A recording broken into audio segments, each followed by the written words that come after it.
10 ଜାନୁଆରୀ ମହିଳାଙ୍କ ଖାତାକୁ ଯିବ 1250 ଟଙ୍କା। ହେଲୋ ଫ୍ରେଣ୍ଡ, ନମସ୍କାର, ଶୁଭ ସକାଳ। ଆପଣ ହିନ୍ଦୀ ଓଡ଼ିଆ ଆସିବେ ଆଜି 9 ଜାନୁଆରୀ ଚାଲନ୍ତୁ ଜାଣିନେବା ଆଜିର ଟପ୍ ନ୍ୟୁଜ୍। ଲାଡଲି ବହନ ଯୋଜନା ମାଧ୍ୟମରେ ନୂଆବର୍ଷରେ ମହିଳାଙ୍କ ଖାତାକୁ ଯିବ ଟଙ୍କା। ମଧ୍ୟପ୍ରଦେଶ ସରକାର ଡକ୍ଟର ମୋହନ ଯାଦବ ନୂଆବର୍ଷରେ 10 ଜାନୁଆରୀରେ ମହିଳାଙ୍କ ଖାତାକୁ 1250 ଟଙ୍କା ଟ୍ରାନ୍ସଫର କରିବେ। ଏଥିପାଇଁ ସରକାରୀ ଅଧିକାରୀଙ୍କୁ କାଗଜପତ୍ର କାମ ଶେଷ କରିବାକୁ ନିର୍ଦ୍ଦେଶ ଦିଆଯାଇଛି। ମହିଳା ଏବଂ ଶିଶୁ ବିକାଶ ପକ୍ଷରୁ ଜାରି କରାଯାଇଥିବା ଚିଠିରେ ଲେଖାଯାଇଛି ଯେ 8 ଜାନୁଆରୀ ସକାଳ 10ରୁ ସନ୍ଧ୍ୟା 6ଟା ପର୍ଯ୍ୟନ୍ତ ଇପିଏମେଣ୍ଟ ଏବଂ ହିତାଧିକାରୀଙ୍କ ସମସ୍ତ କାଗଜପତ୍ର କାର୍ଯ୍ୟ ପୂରଣ କରିବାକୁ ହେବ। ସରକାରଙ୍କ ପକ୍ଷରୁ ଏପରି କରିବା ଲାଗି ଏଥିପାଇଁ କୁହାଯାଇଛି କାରଣ 10 ତାରିଖରେ ବିନା କୌଣସି ଅସୁବିଧାରେ ଆକାଉଣ୍ଟକୁ ଟଙ୍କା ଟ୍ରାନ୍ସଫର କରାଯିବ।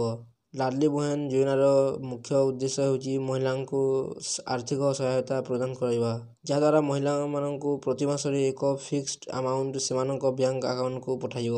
ଏହି ଯୋଜନାର ଲକ୍ଷ୍ୟ ହେଉଛି ମହିଳାଙ୍କୁ ଆତ୍ମନିର୍ଭରଶୀଳ କରାଇବା ଏବଂ ସାମାଜିକ ପରିସ୍ଥିତିରୁ ସୁଦୃଢ଼ କରିବା। ଭିଡ଼ିଓଟି ଭଲ ଲାଗିଲେ ଲାଇକ୍ କରିବେ, ଚ୍ୟାନେଲକୁ ସବସ୍କ୍ରାଇବ୍ କରି ପାଖରେ ଥିବା ବେଲ୍ ଆଇକନ୍ କ୍ଲିକ୍ କରିବେ, ଯାହାଦ୍ୱାରା ଆପଣ ଏହିଭଳି ଟପ୍ ନ୍ୟୁଜ୍ ସର୍ବପ୍ରଥମେ ଜାଣିପାରିବେ।